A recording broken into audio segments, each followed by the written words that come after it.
Last summer was a pretty big deal for Ed Sabey as he received his A-level results. An A in maths, an A in chemistry and an A in physics saw Edward off to Sheffield University to study chemical engineering. He was then awarded a prestigious Mewhort Scholarship to help fund his studies at Sheffield. We caught up with Ed this week to see how the last year has been. Yeah, I was ecstatic. I was over the moon. It was something that I'd worked towards for so long, over the 2 years, and something that I didn't really. It's hard to see the end goal. It's hard to see you achieving that. So there was a massive relief, obviously, and I was just so happy to be studying chemical engineering at Sheffield. It's something that I'd wanted to do for a long time, and something that I'd aimed to do for a long time. So yeah, there was an overwhelming feeling of just happiness when I got my results, and I realised I could finalise my dreams, really. Yeah, the Mewhort scholarships give me the chance to take opportunities I may not have been able to take without it. So things such as my work experience, I'd successfully applied for work experience with a company out in South Africa, and without the scholarship, I wouldn't have even applied for it. So that's a great opportunity. And then things such as if you're really keen into your sport as I am, so sports fees, equipment fees, travel costs, these are things that with the scholarship it will just help you out massively at uni. And then everyday costs such as shopping and laundry and things like that, it just comes in handy like throughout the year. Yeah, so my EPQ was to build a pico hydro power facility, and that's something that has helped me definitely going forward, because a large chunk of my degree is actually doing lab practicals, and it increases over the next 3 years. So the lab practicals are very hands-on, obviously, and there's various things such as mass transfer, heat transfer, and mass and particle transfer as well, mass and particle flow. So these are things that I dealt with in my EPQ. So, and obviously the calculations that go along with practicals, I learned a structure of how to do them during my EPQ, and it was a very long process. It was over a year and a half, and it just helped me especially structure long-term projects, because I've had projects while being at uni, and it's just helped me structure them in a much more efficient way. So we had to build a biodigester for any food waste in Sheffield, and it would be based at the Diamond, which is the main engineering building at Sheffield. So we worked in a multidisciplinary engineering group, and we had to design and then present our models to a group of professionals in that field, and they decided the winner.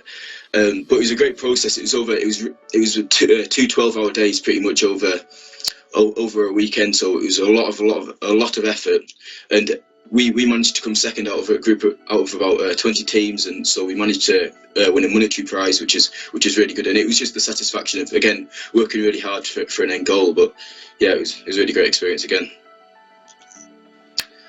That's hard.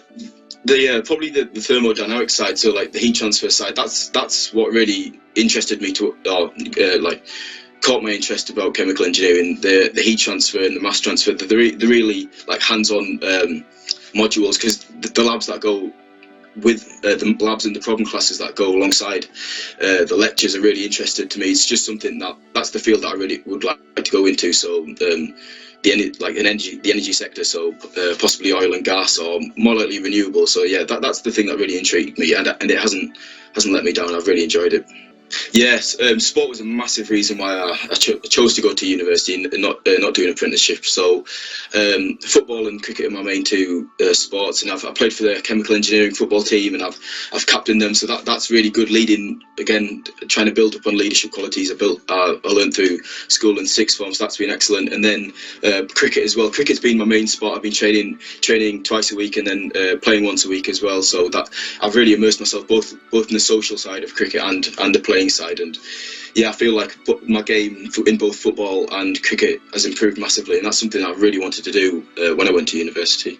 Well, the contact hours are quite heavy for chemical engineering. It's one of the hardest engineering disciplines, so it's usually an early start and lectures and from around 9 till 3, and then broken up in between the lectures, there's problem classes, and that's where you work with the lecturers on problems in large groups, and that's a really useful thing, which I'm not sure, I don't think other unis do these sorts of problem classes, or other engineering disciplines do these problem classes, but it's a great way to speak with other people and how they go about solving problems, which a mindset you might have previously looked at. So usually heavy days, 9 till 3 or 4, and then on Wednesdays and Thursdays are the best days for me, because I get to play football and cricket competitively on these days. So usually heavy contact hours, but really enjoyable days as well. But yeah, I've really enjoyed my time at uni so far. I'd say especially the work side of it.